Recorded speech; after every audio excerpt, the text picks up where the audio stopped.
Hello ladies and gentlemen. So our next project, you've got a set of 3 different sizes of pouches, and there's nothing particularly unusual about the pouches. There's 3 different sizes, a big one, a short one and a small one. But what we're going to do is we're going to create our own fabric to make our pouch, and we're going to use something called Quilt As You Go. Now, for those of you who are quilters, then you're probably familiar with this technique. For those of you who are not quilters, don't panic. This isn't quite as precise as normal quilting, in so much as all that business with 1/4-inch seams and such like. This is a much simpler method of quilting, and it's really effective. This is a little pouch I made a little while ago using the same technique. This isn't actually, oh, I've got a thread on there. This actually isn't the, one of the sizes that we've got in the pattern, but it's to give you an idea of what we're doing, what we're playing with. This one I've done in sort of almost like a log cabin effect, and I'll show you how to do the log cabin effect, but I'll also show you how to do a more random quilt as you go technique.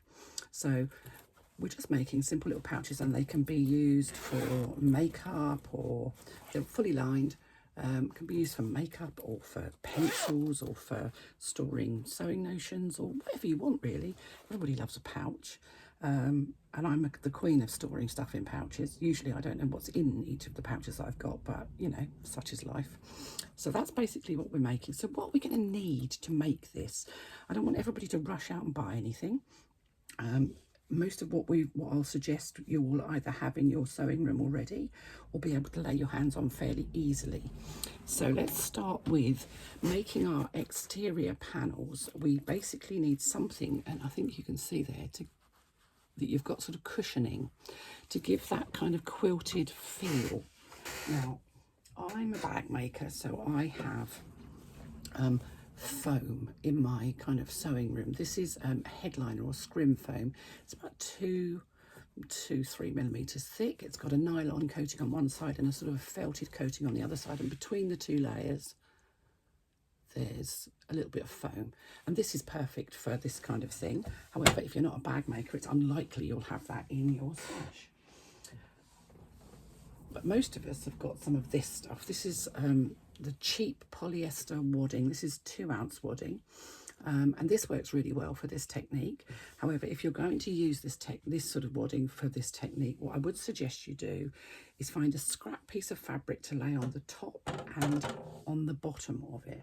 Use a preparatory sticky spray. This one is a Crafter's Companion one. You could use the 505 spray, which is lots of quilters use. It's a temporary spray adhesive.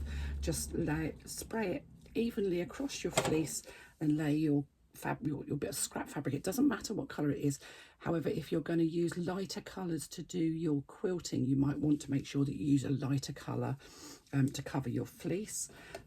Then turn it over and do exactly the same thing on the other side. Make sure that you press your cotton before you put it on. You could even use poly cotton, it doesn't really matter, something cheap and cheerful. So make sure that you've pressed it before you adhere it to both sides of the fleece. Now, why do we put fabric on the fleece? If you've ever tried sewing this stuff without anything on the back of it, it catches in your feed dogs, and you will be picking bits of fluff out of your feed dogs forever and a day. Believe me, you'll thank me for putting a bit of extra fabric on it. We use the fabric on the top because it's easier to quilt, and it's easier to press our quilt as we're at the panel as we're doing it, if we haven't got the fleece exposed. So if you're going to use this kind of, it's cheap and cheerful polyester 2-ounce wadding. It's not overly thick, but it's thick enough. Then you will need some extra fabric to cover the front and the back. If you happen to have a fusible fleece, such as the Vilene or Thermolam or any of those kind of things, you can use that.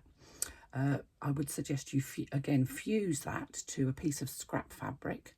And then I would also use the spray adhesive to put another layer of fabric on the other side, so that the fleece is fully enclosed within 2 layers of scrap fabric. There are other options. This is, it's a little bit thinner. It's referred to as bump, curtain bump. It's a sort of a kind of felted, slightly fleecy stuff. It's designed to go inside of curtains to give them, to make them sort of thermally lined effectively. But it's not as thick as the other waddings, but it is thick enough, and you can use this if you want to. You don't need to cover this with anything because it doesn't have a sort of an openly fleecy back to it.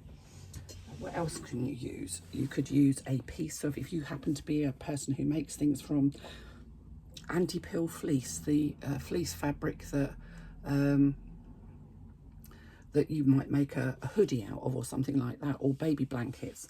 You could use a piece of that as your batting or wadding.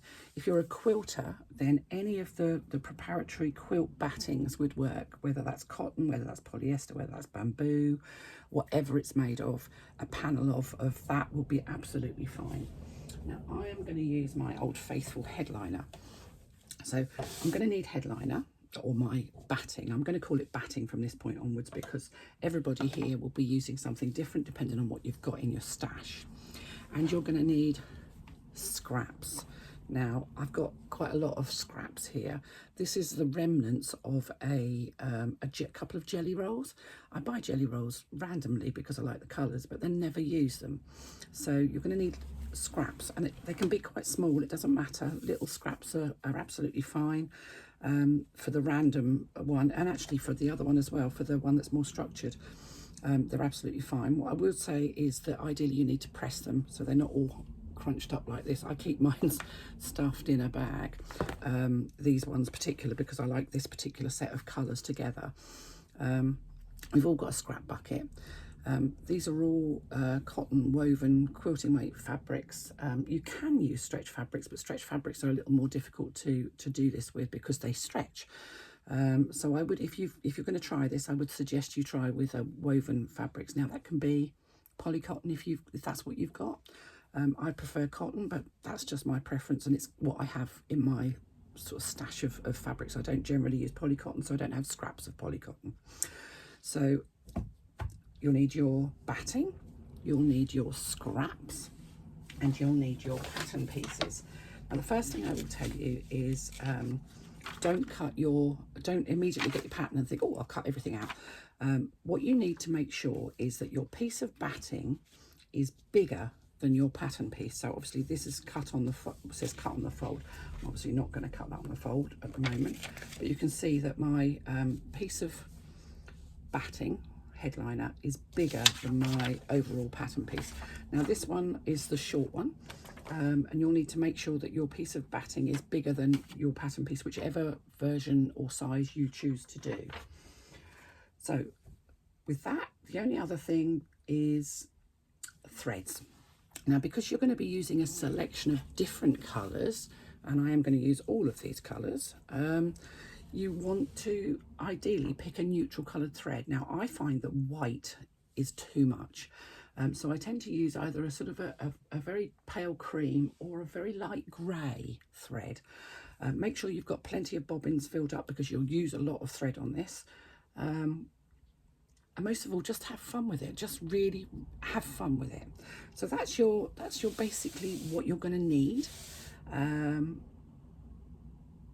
And I'm going to go and grab my iron so I can press some of these pieces, and we'll start to look at how we create our quilt as you go.